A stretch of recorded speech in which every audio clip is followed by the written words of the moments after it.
mamas, thanks so much for being here. For this segment, we have Carrie Harper. She's a personal trainer, group exercise instructor, health coach, and pre-postnatal fitness expert. Basically, she does it all when it comes to your health. I'm excited to talk to her. We're going to be talking about postpartum body shame. Carrie, thank you so much for being here with me.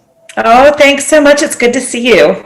Good to see you too. This is round 2 for you at the Mom Conference, so we're excited to have you. You were awesome the first time around, so let's get going. So, do you have any tips for moms who feel ashamed or embarrassed about their postpartum body? So, let's start with a story. I had my first child at the end of 2004, and in 2005, I felt like I was the only postpartum woman in this world with the protruding abdomen and my body just not behaving the way that it used to. I thought, even coming out of the fitness industry, I'd been in the fitness industry forever, right? I thought my body was a rubber band and I was going to birth this baby and walk out of the hospital in my skinny jeans, and I would just bounce back. And then when I got my check mark to go back to exercise, I would just go back to doing what I'd done before, and everything was going to be normal. That's right. What I thought. So I had this protruding abdomen. My structure, my actual alignment and structure of my body felt different. And of course, I still had raging hormones, which do a lot as far as joint mobility, as far as brain-body connection. Our hormones do so many things and go through so many changes in the postpartum period that we can literally look in the mirror and not recognize ourselves. And that's how I felt. I walked back into the fitness center to start training clients again 3 months postpartum.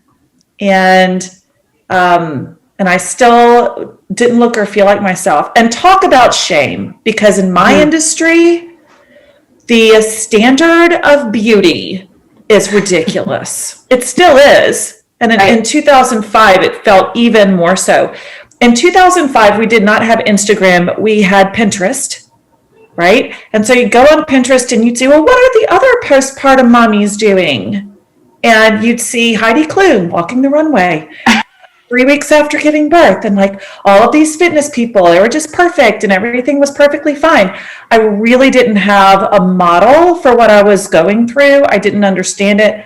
I felt so much shame from that. And I remember a trainer looking at me and going, from the back, I thought that you looked pretty normal. And then you turned around.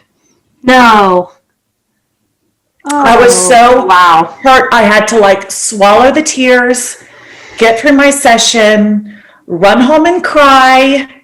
And as you know, I was already going through all these other things as a new mom, trying to, I was struggling as a working mom, as having a baby that had colic and was screaming and crying all the time. I was not sleeping at night. I wasn't eating and drinking the way that I should have been because I was so incredibly stressed out. And then that was piled on top of me. So I carried that around for a really long time.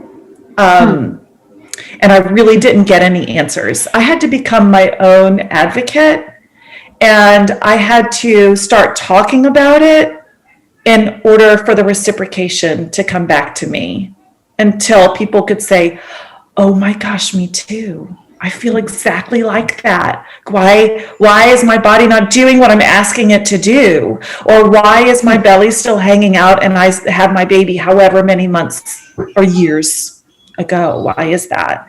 So that took, I would say, courage, that I could have small conversations at first, and it really was years before I could have the bigger conversations with people. Now I talk about it all the time. It's part of what I do, but it took me a long time to get there. So I'm here for to open the door, the conversation. Oh, I love that. So you think one of the biggest tips is just starting to talk about it, of overcoming that shame, is start a conversation about it. Absolutely. And talk first in small doses, in small groups, people that you know. You don't have to blast it out on social media. But the conversation, if you're ready to make it bigger, to have groups or to be in groups or to lead groups where you can just talk about things, I think is where we need to be. What's difficult is kind of, as you mentioned, different women are obviously, their bodies are different as well. So you look at some moms and they do lose the weight very quickly, and others it takes a long time, and some never do at all. So for me, while breastfeeding, my body just hangs on to weight. I feel like that. So what tips do you have for those moms who it just feels like no matter what they do, their bodies just are kind of hanging on to that extra fat?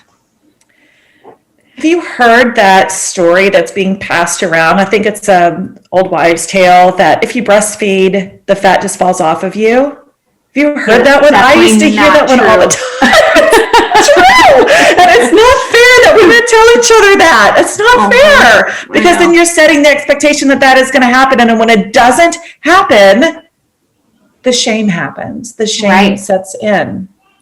So my tip for you for weight loss is to sleep, because your body cannot recover without it. Do the best you can. And with all of this, I'm framing it with do the best you can, which might be different today than it is tomorrow, than it is next week. So rest is number one. Number two is hydrate like you would not believe, like tons and tons of water.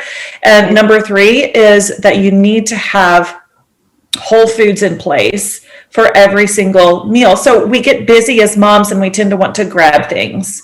And a lot of times the things that we grab are salty, or they're processed, or they're not necessarily of their most whole value. So making sure that we're trying to get the best whole foods into our bodies in every meal and snack, I would say, is very valuable. So if you're struggling with that, sometimes the best thing you can do is to take one day a week to sort of prep some things. Do the chopping, do the grilling, like set it aside in little containers or whatever in your fridge, because you're going to be grabbing when you're hungry. You're not going to have the time to cook and to do all the things if you're taking care of a small child. So usually like one afternoon a week, like a Sunday afternoon, maybe somebody else is in your house to help you with other things, then you can do some of the prep work at that time. I think that's really good advice. Because I definitely am doing the opposite of what you just said to do. So that makes a lot of sense, because it does take a lot of work. So I think preparation beforehand is definitely key for that. So I love that. Carrie Harper, personal trainer, group exercise instructor, health coach, and pre-postnatal fitness expert. Thank you so much for coming on with me today. Thank you. All right, we'll talk to you soon.